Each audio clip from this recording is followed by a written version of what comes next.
Hey, peace and blessings, family. Thank you for joining us again. We're talking spiritual journeys, and I am joined today. I'm so grateful. I'm joined today by Ia Oyaremi. Mhm. Oh, God, I said it right. Y'all know I've been trying to work it out. So, sister, say your full name and what your name mean. Well, my full name. So it is Iyalode, Oyaremi, Egbeyemi, Ifaruna, Ifalade, Oriyangi. Oh, wow. Okay. So my name is from my different initiations that I have in the Yoruba culture. I'm also called Yayi, Mariwanga, and Doke Pongu, and another culture, which is Ganga, Palomayombe. But my name basically means Egbe Yemi means Egbe loves me, and Oyaremi means Oya comforts me. Ifalade is my Oluwo's name that I carry. And Oriyangi means the stone of divinity or the rock or the head of divinity. So and Ifaruna means the oracle God sees. So it's a That's lot of different names that I carry, but I mostly most of the time go by Iyaremi. mm. Um that's What is about the it.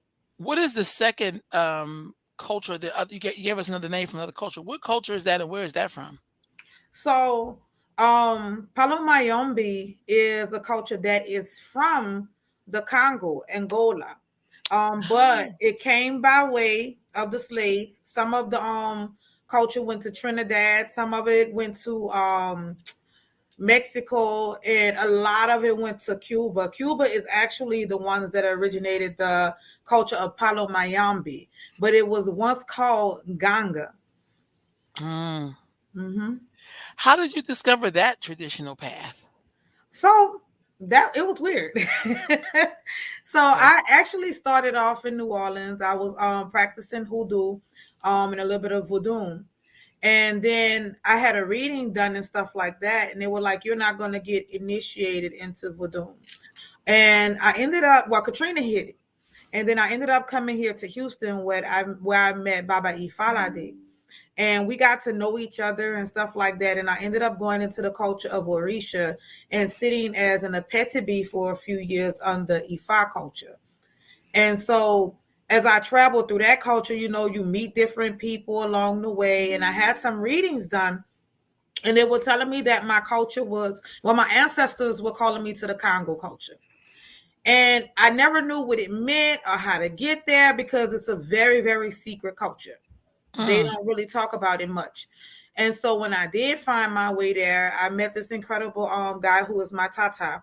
And he did the work for me. And then I journeyed. He taught me everything I needed to know. And then a lot of the stuff I had to teach myself. And then you learn as you go along in the culture. We believe in the Orisha culture that every day of your life you are a student. You're going to be forever learning to the day you close your eyes. So you would never know the full extent of everything. You just keep on taking in and internalizing the knowledge and making sure you have wisdom to apply the knowledge. Okay. So let's back up for a minute. You said you first started off in hoodoo and voodoo. Mhm. Where did those two? Because you like crossing a lot of stuff, which is awesome. So I'm really excited because I'm about to learn some stuff for real.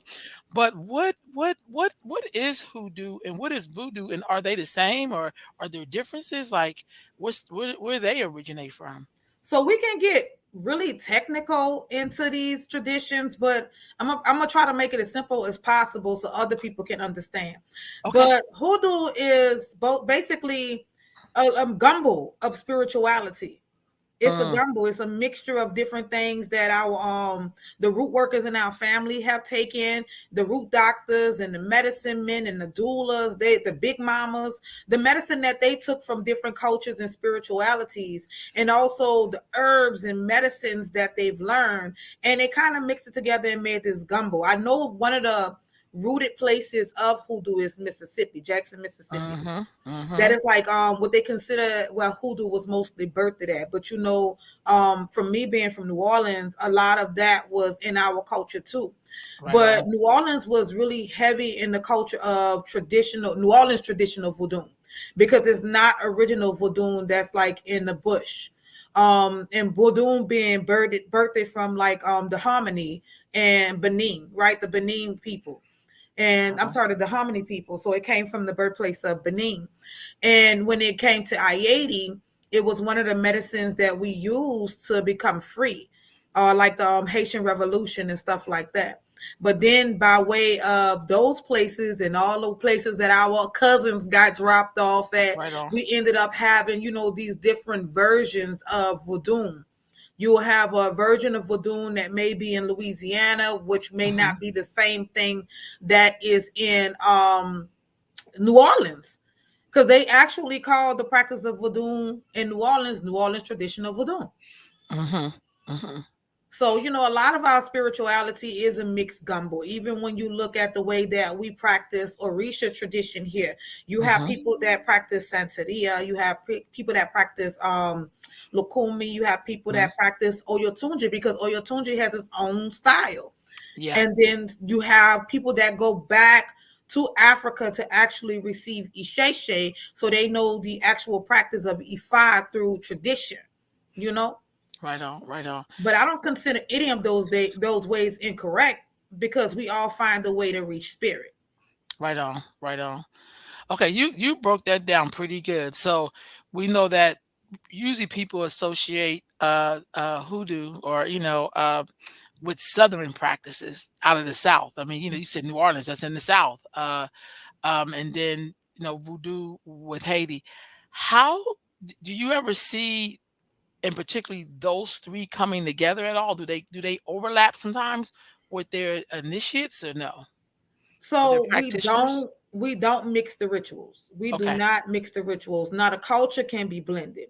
Like you may have somebody that may be initiated in all those different cultures and they honor each and every last one of them. But we do not blend the rituals out of respect. Do I feel like there is a lot of similarities in these different traditions? Yes, I do. And I might get beat up for saying that. Okay. But by me practicing those different cultures, I can see where I can match a Loa to an Orisha. Mm, And I can mhm, match an Orisha to a native spirit, or I can match that spirit to an Mpungu. Like these different energies have similarities in a lot of different ways. But do we mix the ritual? Absolutely not. It can be very dangerous to mix mhm. those rituals. And then some cultures have certain things they do one way, whereas another culture may do it a completely different way. Right on. So there are similarities, but there's definitely a lot of differences too. So, how did you first? Were you born into this tradition when you were growing up, or did you discover it? So basically, I'm from New Orleans. So everything we did was spiritual. We met up every weekend. The family got together. We would play music. They would play drums. My daddy was heavy into music. Hmm. So music and drums and singing and being with the family and eating and stuff like that. Natural medicines, like my grandmothers were both heavy into herbal medicine. They never believed in taking medications from the pharmacy, and they lived long lives. And so Mm, they were already witch doctors. They were already doulas. Like they didn't believe in, oh, you got to go to the hospital to have a child. No, you're going to have this child right here in this tub or in this living room, and we're going to keep it pushing. right on. So it was already naturally in us or installed in us in New Orleans. Now you had a lot of people that were afraid a little bit, but they say in the culture of New Orleans, you were 99% voodoo. Right on. You were raised in it some kind of way. You were going to experience it some kind of way. Even when you go back and look at the Indian culture that we have in New Orleans, that's a mixture of the Buffalo Soldiers and the Native Americans. The Native Mm, Americans helped save a lot of our medicine when we were enslaved, when the Africans were enslaved. So there go another gumbo again. hmm. the mix between the Buffalo Soldiers, the slaves that didn't even know they were free yet, and the Native Americans that helped to save that medicine. Right on, right on. It's interesting you say that. When you guys are doing, I want to say carnival, but um, what is that?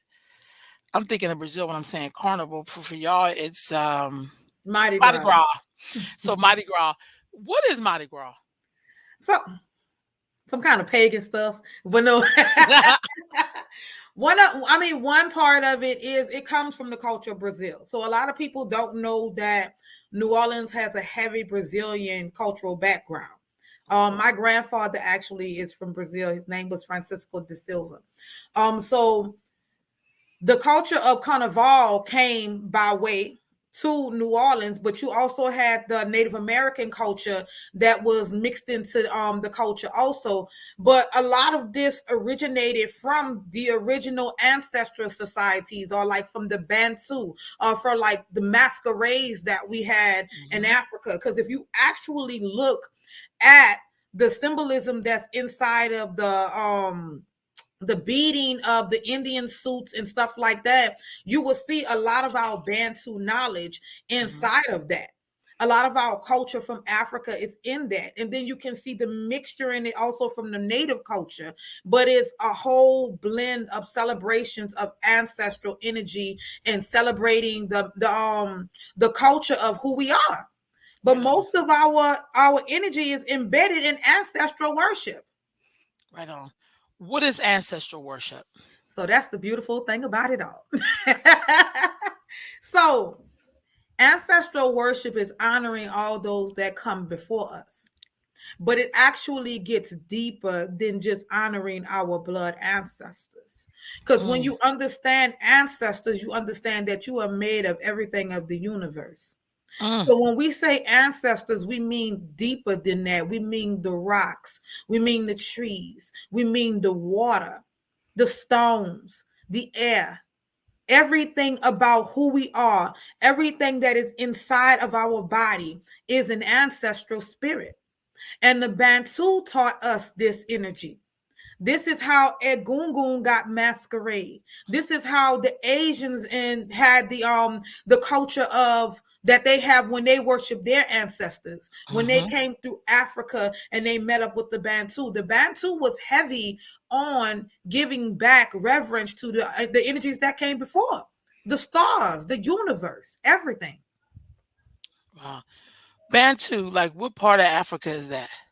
A lot of different parts. You had Bantu in Angola. You had them in they traveled to Nigeria. They was in Sudan, a lot of different places. But a lot of these cultures set with those people, and they were heavy into the ancestral traditions, and that's how that spread it all over. Because you know, a lot of people they worshipped the different gods first. You know, you Hmm. had the god of the wind, the god of the water, the ocean, so Hmm. on and so forth, but nobody actually was just focusing on those energies that came before us or where we come from. And that's one of the things that those people taught. But you had them down in Benin, up in the modern day Nigeria, like all of those different places. But they created this ancestral reverence that basically bled across all the continents. Wow. Wow. Okay, so inside of Isheshe, how would you say that system is set up? So Isheshe is mostly the system of Ifa. And Ifa was, I believe Ifa was founded, I may be wrong on the date, but I think one of the first kingdoms was like 900 AD or something like that, but a Mhm. little bit before that. But the culture of the Isheshe of Ifa was actually founded by Oduduwa, who came into what we call the modern day Yoruba now, where the Orisha people were living. And he brought the medicine of Ifa in. And so that was the birthplace of that tradition of Ifa, or what we consider as Isheshe. But Isheshe just means tradition. So Gotcha. anything can be Isheshe. Um, any culture can be Isheshe because it's tradition of the way things are always being done. But tradition is always growing. So The practice of Isheshe that we call it now today started down in Nigeria in what we call Ile-Ife. And from there it grew. And this is where the people for the first time mixed the Orisha culture and the Ifa culture together. And Ifa culture was mostly just the worship of Orumila being a divinity to get to Olodumare, or to get the sacred messages from Badu every day, which they say Eshu will climb up the tree every day to get the messages from Badu and bring it back down through the sacred Ikini nuts. And they would use that to communicate with the people, doing a reading by divining with the instruments of Orumila. Mm, But there was also another culture that was already there, that they tend to always blend together because it works easy together, which was the Orisha culture. And the Orisha culture used something different, which was called Dilogun, to communicate with spirit, which they called them out of the Orisha, but it originally belonged to the Orisha Oshun. It was gifted to her, I believe, from Orumila. I may have that incorrect, but don't quote me on that. okay. Um, but there were actually two different cultures that came from there, but it blended together so well. But what people don't understand, that we also consider Orunmila to be an Orisha. And Mm, so it's actually easy for Orisha folks, because I'm not fully initiated into Ifa. I'm fully initiated into Orisha. So Orisha folks can still access having information from Orunmila, because they still had this communication. And then if you look at other cultures too that came from that area, like in, I think it was in Brazil, where they would look at Shango to be over divination instead mm, of Orunmila. So it's a whole bunch of different things that be going on. But when you do go back to Isheshe, or as far back as you can go with the documented knowledge that we have right now, you do find some wholeness in what we're doing, and you are able to connect those dots back together. So I do suggest that anybody that gets involved with the culture to go back and research the history of what we are and where we come from and why we do what we do. Because we have our own way here in America, because we have Americanized Ifa, mm. Americanized Orisha. But it's a beautiful thing to go back to Isheshe and find the things that we are missing. Because you actually find the rituals to be quite easy, because we were missing so much stuff that we ended up having these extra long rituals Got you. to substitute the medicine that we were missing, to make sure that we weren't missing anything. Got you. Got you. So you said there's Risha, because I've never heard someone talk like there's Risha folks, and then there are Isheshe or Fine. Ifa. Mhm. So those two aren't the same? So, in some Okay. cultures, they are Okay. the same because they blended them together. Got you. Okay. Now, you can practice Orisha tradition without being initiated into Ifa. Got you. Got You you. can be initiated into Ifa and don't practice Orisha tradition, Got you. because they literally are two different cultures. Now, the way that they have it now today is merged.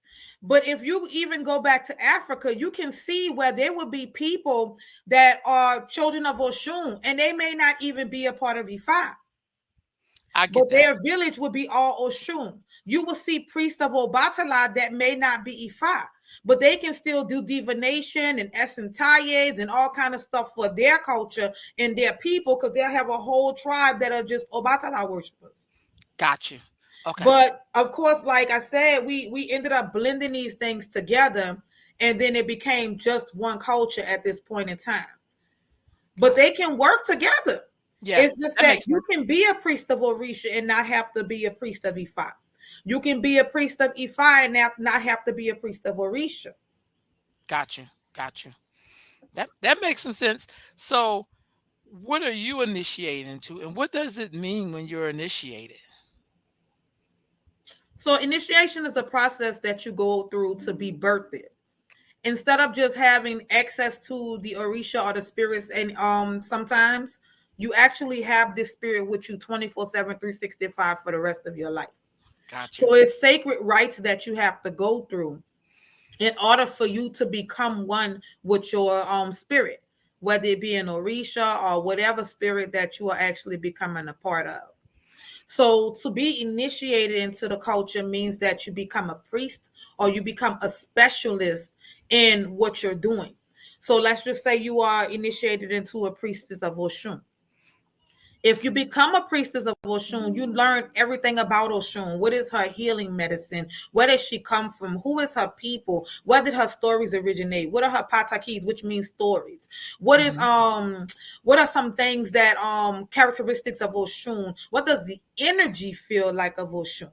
You know, Mm, so it's like you become a specialist, you know. I And get so that. you're I not a get that. general practitioner of the tradition anymore. You've actually initiated into something. It's just like if somebody initiates into Ifa, you become a babalawo or an Iyanifa or an awo for the first couple of years, and then you become a babalawo or Iyanifa after you acquire the knowledge. Mm, But as you're sitting, you're learning everything about Ifa. You're learning Ifa Odu. You're learning the stories of Ifa. You're actually, if you're from here, you're starting to learn to speak the language. So you mm. can actually quote Odu back when you're doing divination. So Right on. it's a lifelong practice of the spirit that you have been with or that you initiated it to. It's like it never stops. It continues to go on. You just have to become a specialist in what you're doing now. Right on. So what are you initiated to? So I am initiated into a priestess of Oya. I am also initiated into Egbe, which is our heavenly mates, our spiritual guides. I have one hand of Ifa, and I'm scratched into the culture of Palomayombe. Okay. I'm really I'm really interested in that Pio Myombe, if that's what you're saying. Say that again. I love the way you Palo, say it. Palo Palo, Mayombe.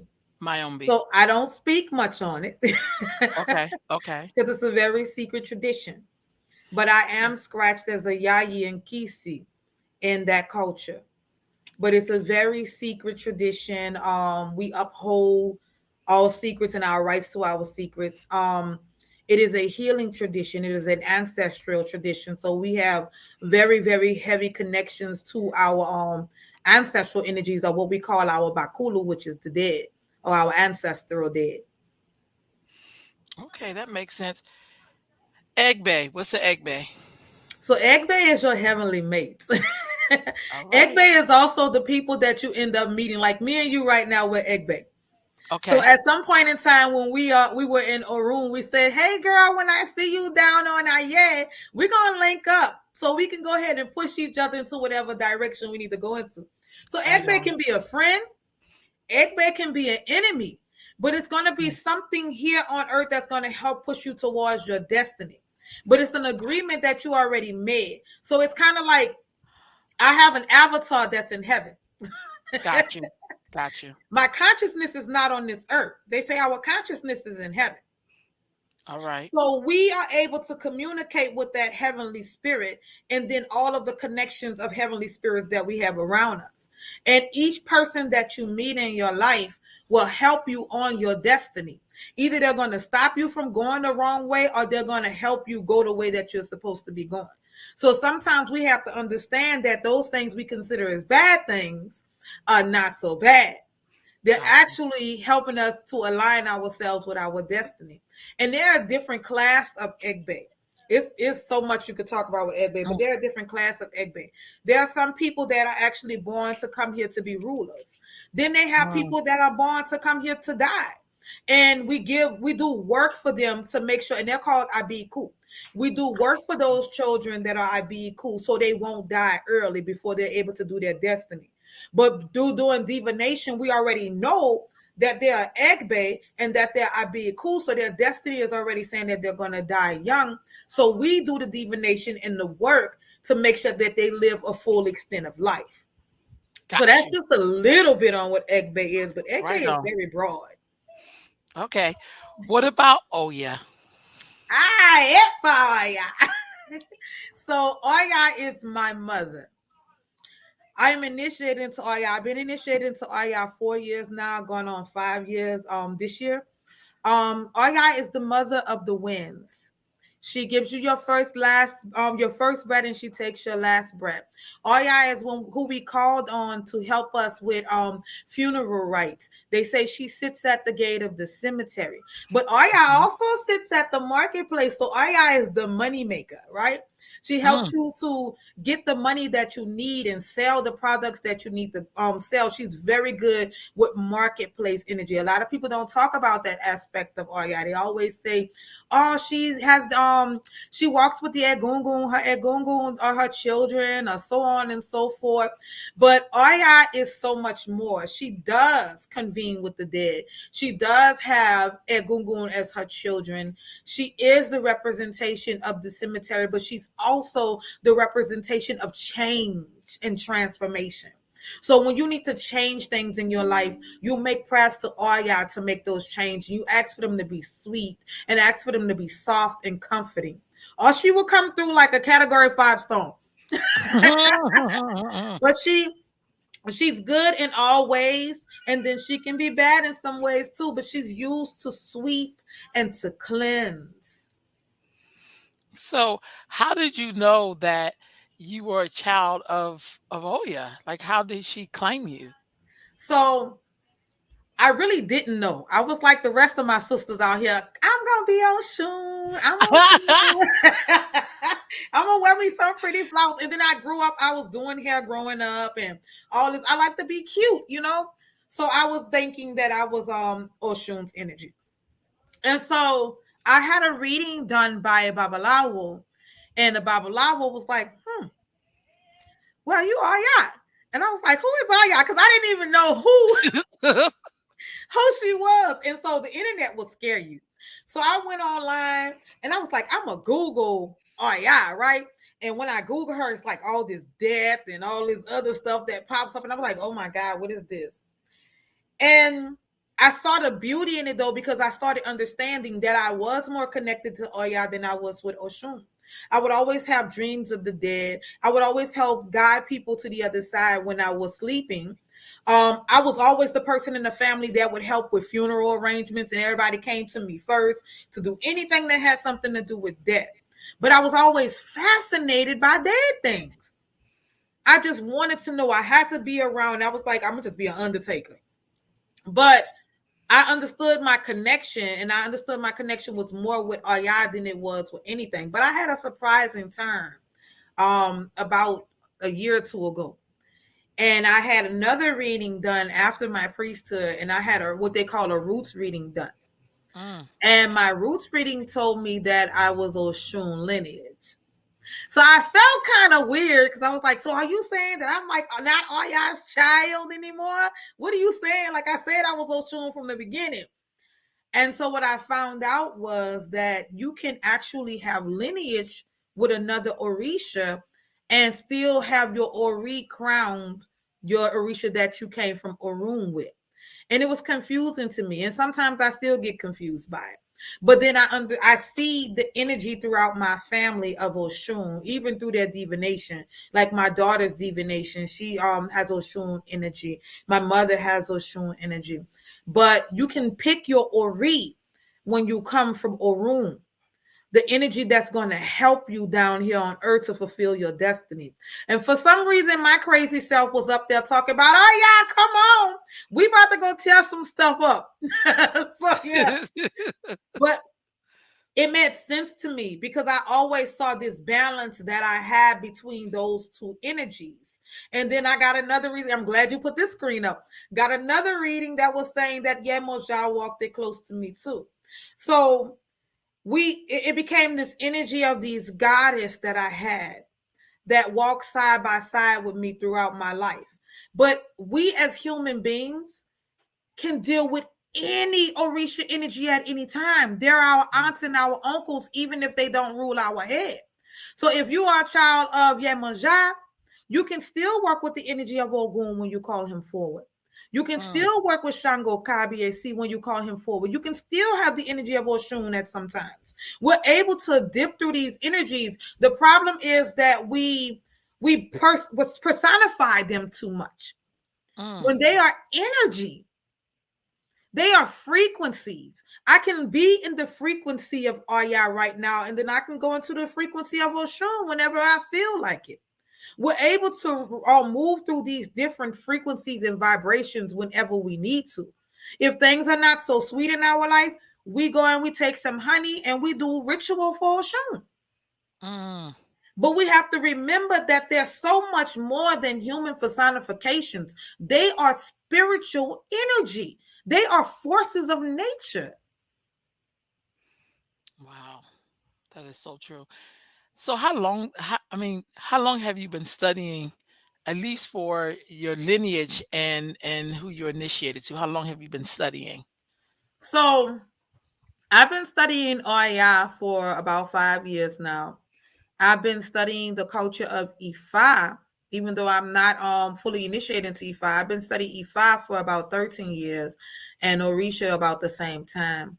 But I always tell like my godchildren, I tell them I'm a general practitioner. I need y'all to be specialists because I ended up getting all my Orisha at one time. And so I had to start learning all the different Orisha because I had all of them in my home. And so, whereas they would receive their Orisha and they would specialize in their personal Orisha, and if they decided or if a divination said that they needed another Orisha down the road, they will receive that one too. So, but we made it that way because, coming here to America, we ended up having to get all those Orisha back so we can teach them to our family, our Right loved on. ones, our community. So we started making Orisha priests that carried all of the Orisha. Whereas in Africa, if you are a specific Orisha, that is the tribe that you live with and you learn with. Ah, okay. I get that. I get that. Um, do you find when you're dealing with people that are directly from Africa, does this make it easier to relate to them, or do you think sometimes they struggle that you may have them all and not just So one? I've had situations where they didn't understand, but a lot of situations they did. Like they understood the culture and they understood what we had to go through to get our medicine back. So the most that I've had, and I don't keep people around me that have negative energy towards the way that we Right on. practice here, because it wasn't our fault that our ancestors were brought here. And Got if you. they have an issue with that, then they got an issue with me. Got you. So what I do understand is that a lot of people that are in my company, they know what we've been through to get what we have. So they respect it. Now, this doesn't say that they don't try to introduce us back to Isheshe ways, which is beautiful and that's fine. But the way that we've been doing it these years have been working for us. Right on. So I don't mind learning Isheshe. It's a beautiful thing because I have spoken to different Babalawos and Orishas about Isheshe, and I have learned a lot. I've learned a whole lot. Like the way that I deal with some of my Orisha, I learned how to deal with them different ways that brought more ashe, more power, more energy into dealing with them quicker. But I don't put away the fact that we do the things the way we do it is because how we were brought here. But a lot of people are understanding from the culture Mhm. why we have the things that we have the way that we do. Because if we didn't, we wouldn't have been able to pass this knowledge on. So you said you have godchildren, Mhm. right? Mhm. So are you a uh yay or like, 'cause you have a house, so you're a godmother, you're like, how does that roll? So I am an Iya of a house. The house is called Ile Iya Miati Egum. I have 56 godchildren at this time. Wow. Some of them are here in Houston. A lot of them are here in Houston, but I have some that's in Florida, North Carolina, and a few other places. And we have been growing. We've been a house for going on 2 years now. We are an Oshun house, Oh, wow. which is weird enough because when the divination was done for the Ile, it did come down in Oshemeji, which is the Odu of Oshun, and it came in Ire for blessings of growth. So I am a teacher. I do teach Orisha medicine. I do teach different cultures and traditions inside of my spiritual house. We are a blended house. So sometimes people would ask you, what is your house? What is the lineage of your house? Well, my lineage is very mixed. My Oluo was actually birthed from a Shangolere May, which was from Oyotunji village, and Baba Ipega from Africa. So his culture was mixed. My Ajibona is from Oyotunji village, you know. So there's a mixture of some Lukumi inside of our practice, and some people frown upon it. Some people are not happy that we are blended, and that is not their business. Our work works. Right on. So you are going to sometimes have different people that are going to initiate you into different cultures. In Egbe, I received Egbe through Isheshe. Right on. So it's hard for me to tell them, hey, oh, we just Lukumi, because then Lukumi is going to be like, y'all don't practice our stuff the way that we do it. I get that. I can't say we're all Oyotunji, because Oyotunji is going to say, y'all don't practice the stuff the way we do it. So the only thing that you can say is that you're blended, because there's so many fights and wars about how you practice spirituality, which is like, if we're all supposed to be practicing Iwa Pele, Iwa Rere, or Suru, we're doing a horrible job of it as a culture, because we're so judgmental and we're telling people how to run their practices and how to do their things. As long as they're not doing anything that jeopardizes their character or the character of the community, mind your business. Right on. As long as you have lineage, who am I to question you? I can't. My teachers are still alive. Those people that initiated me are still alive. If they ever wanted to know what my lineage was, they can call me and they can get my lineage. But people frowned upon mixed houses a lot, or blended houses a lot. But our house is blended, and I'm very proud of it. Right on, right on. It kind of makes sense because we know we're in the world where a lot of things are blended to survive. Mm-hmm. So to me, it just kind of makes sense. Mm-hmm. I think when people, what they call it, when people are culturalists or they're into like, you must do it this way, you must be, it's like, well, what if that's not how the person was able to survive? That's like when people are they may not have coconut, to use, so they have to use something else, or they may not, you know what I mean? Like people make do with what they have, but as long as they're like, you know, on point, you know what I'm saying? Like black people, we're so used to making do. You know Mm-hmm. what I mean? We just make do. Like, yo, we ain't got that, but we got this. You know what I'm saying? So I feel you on that. And I've never really heard of the term when people say blended. Usually people be from one tradition or another, but they never really talk about being blended. And we know we live in a society where a lot of things are blended. And we talked about that a little earlier when we was talking about New Orleans traditional voodoo. Mm-hmm. That's not even the way that Haiti practices voodoo. There's a lot of similarities, Right. but it's a different blend. So they have their own twist of the way they do things. Do everybody accept it? No. But a lot of people do accept it. And I remember a Babalawo that had did some work for me a while back. I watched the way he did a ritual and I was like, my old Luwo never did it that way. And he said, look, if the work works, I said, Gotcha. okay, and his work worked. Right on, right on. How does when you join a house or what is what is expected in the house? What is and So is it the same as joining church? so I don't like church. Okay. Yeah. So- but but no, and I grew up in the church. Like my okay. grandmother used to drag me around that corner to this little holy church that she used to go to all the time. And I swear it was old hoodoo in that church. The old hymns and the slow singing and the candles and all. But yeah. So when you're joining a house, first you want to do some research on it. So Okay. don't just jump into a house. Don't just jump into a spiritual house, because your life depends on this. That's right. Your life depends on this. You are putting a lot of your power, your ori, into your teacher's hand. So the first thing that you want to do is you want to research the person that is over that house. Who they are, how they work, what things they do. Do they have lineage? Mm, What their character's like? The person who has that spiritual house, they should always look at what their godchildren have going on too. And it should be an introductory reading done. So when they mm. come to you, a spiritual reading should be done. You should know whatever that godchild has going on. And then there should be a probation period for both of you. There should be a 90-day probation period to see if this is where that godchild wants to be and this is where you want them to be. That's the first things you want to know, what that Elay is about, what the godparent is about. You want to know some history on that godparent. How do they Mm, treat their godchildren? You need a probationary period for you and that godparent to see how your relationship is going to flow together, to see the relationship you're going to have with other people that are in that Elay or that house. mm. Right That's on. your first point. Are you going to grow there? Mm, Because some of these people will give you implements and then you on your own after that. You got to figure out what you got to do, what to do with the implements, how you do your prayers. Do I turn around 3 times? Do I jump 2 times? What's going on? So you right. want to know, is your godparent going to teach you what you need?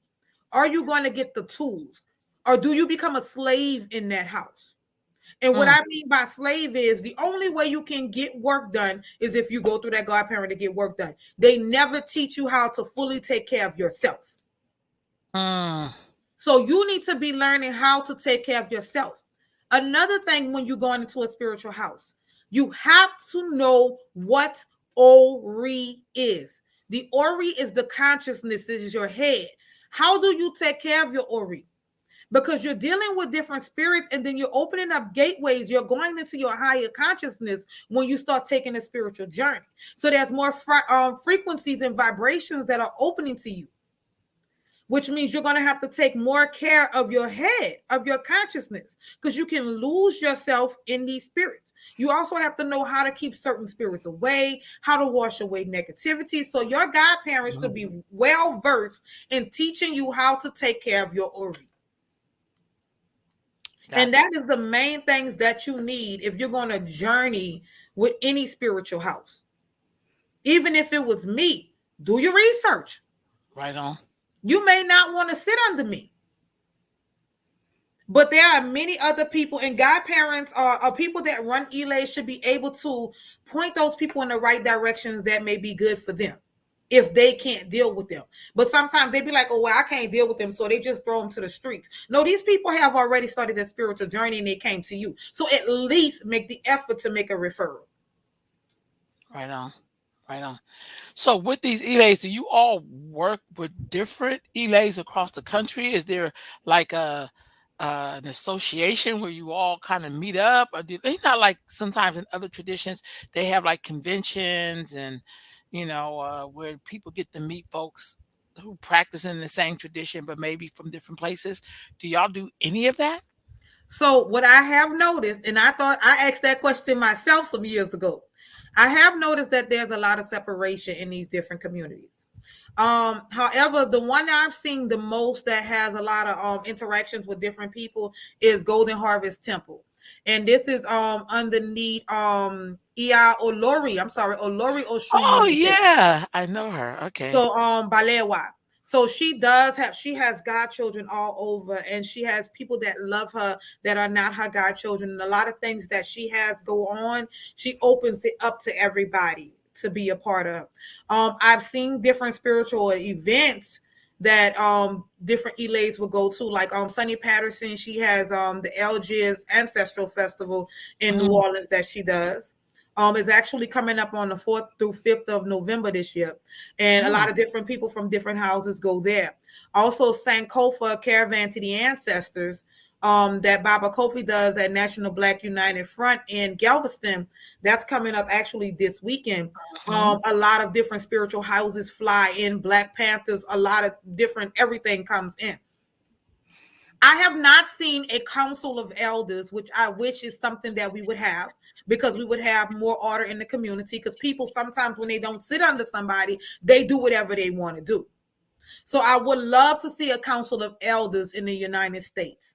I would love to see a big convention of Orisha and Ifa people getting together once a year somewhere in the country. Yeah, yeah, And yeah. if it's happening, I don't know about it. No, I And don't I've either. been in this culture for a while and I've traveled different places. So it's like, I would love to see some type of unity like that, because do you know the amount of healing that can happen for the culture just with these priests coming together and making those prayers from different houses? I don't care how you pray.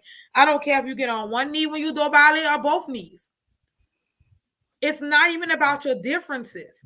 We need to come together because the earth needs it because she's dying. And the people need it because they're losing their minds.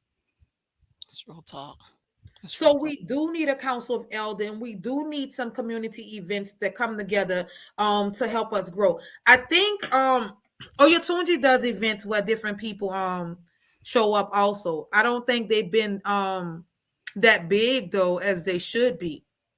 But there are also other villages that are erecting now in the United States. Oba Ogunlano has his own village, I believe, down in Miami now. And Hmm. then also Baba JJ Ola has a village in Cairo, Georgia, that he just erected Oh, for Oshun Golden Harvest Village. okay, okay, okay, So he erected that village in honor of Olori Oshun Monife. okay. So there are some villages that's being built that I'm sure a lot of people are going to be able to come to. It won't be an issue, but we do need a council. And How, maybe those different villages can be the council. yeah, start somewhere. Mhm. How does your activism connect to your spiritual belief? So this is the beautiful part. My oh yeah. The warrior woman. So I love being out and doing things for our people. Not just activists, not just the activists, but advocacy too. Like making sure we have what we need in the community also. So being a spiritual person and having good character, we should be able to look out for the community which we are a part of, or the community that we are benefiting from. Because people come to us, but we also benefit from those people. We learn lessons and we also are paid for the work that we do. Sometimes we're not, but it's still some type of benefit. So it's about giving back to the community when you're taking these spiritual steps, making sure you're taking care of everybody that you come in contact with, making sure you're leaving a good impression on them, making sure that you teach what we originally had that people lost. So that in itself is a form of advocacy, making sure that everybody gets the medicine back that was taken away from at one point in time, but also being a voice. If you have authority in different situations and certain people know you from doing the work, why can you not stand up for the people that need you? We cannot be silenced or we cannot be silent in situations where our community needs us. You shouldn't just be there to help just with a reading or to help, wash somebody's or read. What about people, children that are being wrongfully put in jail? What about the cops murdering our children? What about our men being arrested for crimes that they didn't commit and sitting in jail for time that they shouldn't be there?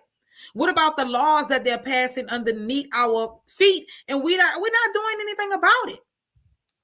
There's been so much that's happened over this time period, and everybody says, "Oh, I ain't gonna worry about it. I ain't gonna look that way." But you look that way when it happened to your people. You don't want to wait until the time that it happens to you and your family, and then Mhm. you're looking for other people to help you with the situation. You start now. Right. Because whether you like it or not, if you allow it to keep happening to other people, it eventually show up at your doorstep. Yes, it will. So when we have issues in the community, we have to be on the front line. And even if you're not directly on the front line face to face with the police, what can you do inside of an organization like National Black United Front to make sure that everything is running smooth? Even if you're passing out flyers. Because everybody's not made for the front line. I get adrenaline from being on the front line. I'll be like, Right. that's my spiritual experience. Right on. Right So on. you have to know where you fit in and you play a part. Even if it's not being on the front line, you got to feed the hood. You can come together and make sure that when these organizations in your community is passing out food and stuff, you're one of the volunteers that are there to make sure that the community is getting the food that they need. Right on. So you Right on. have different places that you can fall in. It's not always, standing on the front line fighting the powers that be. There are Right. different things that need to be done in our community behind the scenes. Clean up a park. Real talk. You can go and pick up like what? Maybe 10 people in your neighborhood or 10 friends that you probably drink with all the time and say, man, we're going to walk through the hood today and pick up some of these papers and stuff. Make sure the elders got their meal from the mailbox. Do well check up on our elders in the community. Real talk. It doesn't have to always be fighting, but we need to be more active. And that is where my passion comes from. I get adrenaline from it. I love it. I love standing up for my people. I love being on the front lines.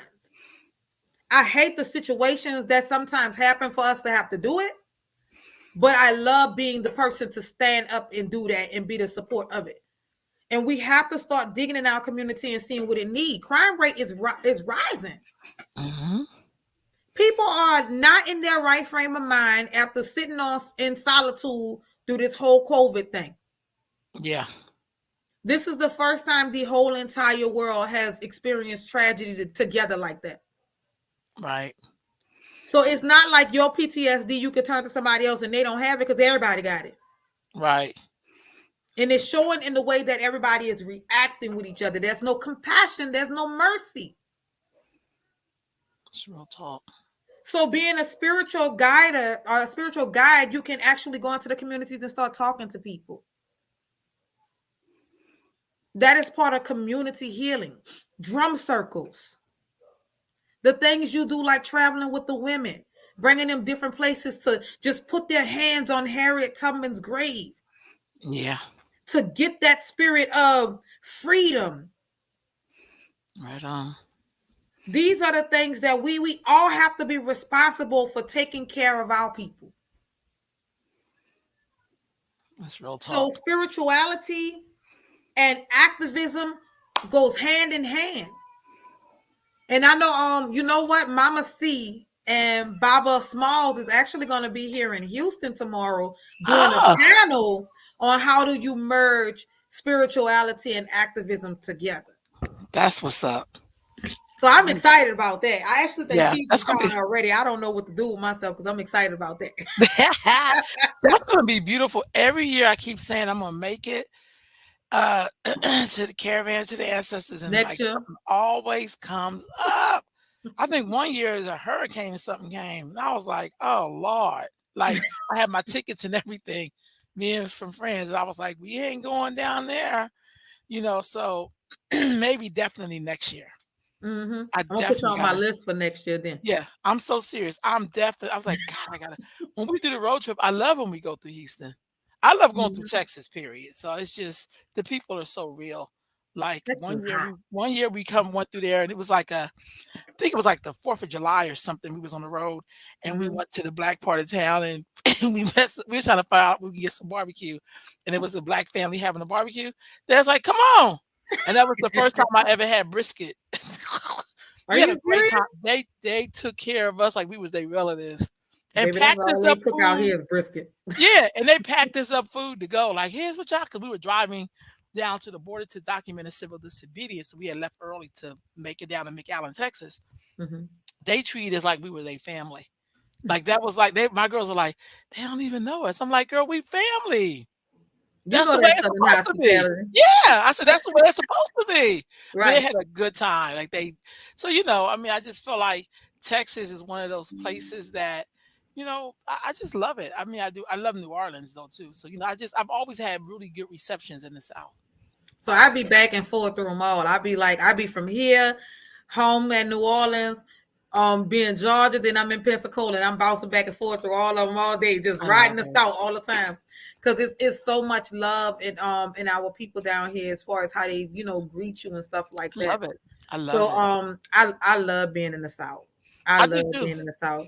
I went to New York a couple of times and people just would look at me when I'm speaking and I'm like, I'm not used to this. New Yorkers are a trip. I was in Virginia, but Virginia gave me a little bit of hospitality. You can tell you got some Southerners Yeah. that live up in Virginia because when you speak, they spoke back. So I Yeah. was like, Yeah. oh, okay, this is different. I just love it. I just, we are like amazing people, whether if we know it or not, considering all the things that we've gone through and we're still Right. holding on and we still like I always think it's a blessing when we rediscover what was ours in the first place. Hmm. Right. You Right. know what I mean? It's like the answer's like, what you've been waiting on. I've been trying to get your attention for a minute, but I'm Mhm. glad you got it. You know what I mean? Like we've been waiting on you. We got work to do. No, it's just like we have to find our way back to who we are. Right on. We have to. It's so much fear that's been installed in us, and these last 3 years was like a fearful. They put an overload of fear on us these last 3 years. Hmm. They played with our mental. They know exactly what they were doing and why they were doing it. Yep, that's real talk. They know. So it's like it's we just have to get our medicine. We have to get our medicine and remember who we are, and we got to get rid of the fear. That's real talk. We have to get rid of the fear. And if you remove that fear, all the anxiety is gone, the PTSD is gone, all of the mental issues that we're struggling with is gone, the confusion is gone That's because right. we feel what we don't understand. That's really the truth. Yeah, you're Hmm. absolutely right. Sis, thank you so much for giving me your time this afternoon. I was taking a gang of notes. I'm always taking notes. I always feel like I don't know. I just wish we would talk more, like in terms of if the tradition was more like sometimes people act like it's in secret, or and it's like what, like one of the things about Christianity, like it or not, it be on every corner. Hmm. You can't help but to see it. I mean, even if you don't understand it, you're like, oh, they go to church, they go to church. But with us, sometimes some of us we be so close with it, and it's like, Right. how do we? That's why when people flock to Beyonce and people get mad, she thinks she Oshun. Well, maybe people are looking for Oshun. But she is Oshun. I know, but I'm just saying, people like, but how some people like, well, they think that she's Oshun, or and it's like, well, maybe people like the idea, like maybe they need some Oshun. Make Maybe that they don't, exactly. yeah, maybe they don't know that there's other things around them that really is connected to who they really are. And you know what's so crazy is I noticed that a lot of people here that are not of our, Huh? We'll talk. they don't want us to have the medicine back. They don't. I've had you wouldn't believe the Yeah. rude phone calls that I've had when I was initiated into Palo Mayombe. Oh, you can't be a Yayi because you're not Cuban, Afro Cuban. I'm talking about nasty calls from paleros and stuff like that, talking about what I couldn't do and why I couldn't do it and what they was gonna do to me. And I'm like, we have our medicine back. And whatever I have to do to stand up for the medicine to continue to come back to our people, I will do it. Right on. And So, I also think we gotta stop trying to police shit. right, Like spirit is spirit. Like quit it. Like just knock right, it off. Like quit trying to put it in your box in your back pocket. right. It's not So she yours got like Oshun, so that. you can't have Oshun. Yeah, it's like, dude, like, why y'all over here gang banging? Like, what's going on? Like, why y'all set tripping? It He ain't that straight said deep. gang banging. Yeah, man. I just be like, I mean, y'all, come on. Like, you should be happy somebody got it. I get excited, and it's funny because when I'm teaching in my class, there'll be some kid who see my eleckies and go, um, what's that? Because they've seen it before. And they be Mhm. like, oh, yeah, my grandma. Like, they'll tell me, and it's like, yeah, usually they be like, because you usually don't talk about that. I'm like, girl, this is who I am. I wear it in juvenile hall. I wear it everywhere I go, court, everywhere. I'm like, please, this is like, give me a break. But I also know there are people who, and this is always, I dress like this like every day. Usually people be thinking I'm from somewhere else. Mhm. And then the respect level is different. Mhm. And I'd be Right. saying, no, I'm really African American. I don't even know how to tell you this. Like, I'm from right here. You know what I'm saying? But they'll be like, "Oh, what country are you from in Africa?" Dude, I'm from the whole planet. Don't get it twisted. I'm from everywhere. I'm I'm from the from everywhere. universe. Yeah, like this. Oh, I'm your mama. You know what I'm saying? Like you really my children, but that's a whole nother story for another time. But you know Mhm. what I mean? But I watch all of those little things, and I just feel like it means something when you stand in your truth. You don't have to be afraid of how people are gonna see it. Mhm. Yep. Just and we know how some of that we know because we've been in America. We know how to be like, I'm a Humpty Dum. We're gonna do what we're gonna do. Like you know what I'm saying. And so I want to see us open this up more because I really Mhm. think when people seen the Woman King, that a lot of that was in there. Like people came out like, wow, I didn't know that. Like it just Yep. didn't seem the way people thought it was. They're gonna flock to the cultures. A Yeah, lot of the I've seen a lot of the movies and stuff that they're creating. They're gonna flock to the cultures, but you oh have yeah, to pray that they flock the right way. I get that. Because just like there's craziness in the streets, there's craziness inside of the culture. I get that. And some people So are like, somebody told me once, it's like you have to be careful if you give a baby a loaded gun. You know what I mean? Some people are like babies, and then sometimes they get a lot of power because they are powerful, but then they don't know what to do with it. right, That's why things take time. When I right, see people trying to do the shortcut, it's like, that's not going to end well. It's a shortcut for a reason. That's why you don't want to, you can't learn the alphabet and skip the middle of it and just do the first 5 letters and do the last 5 letters. You can't right. even form a sentence without, a word with all the letters in the middle. You know what I'm saying? Mhm. So just take your time. Like, everything's on time, in time, and right on time.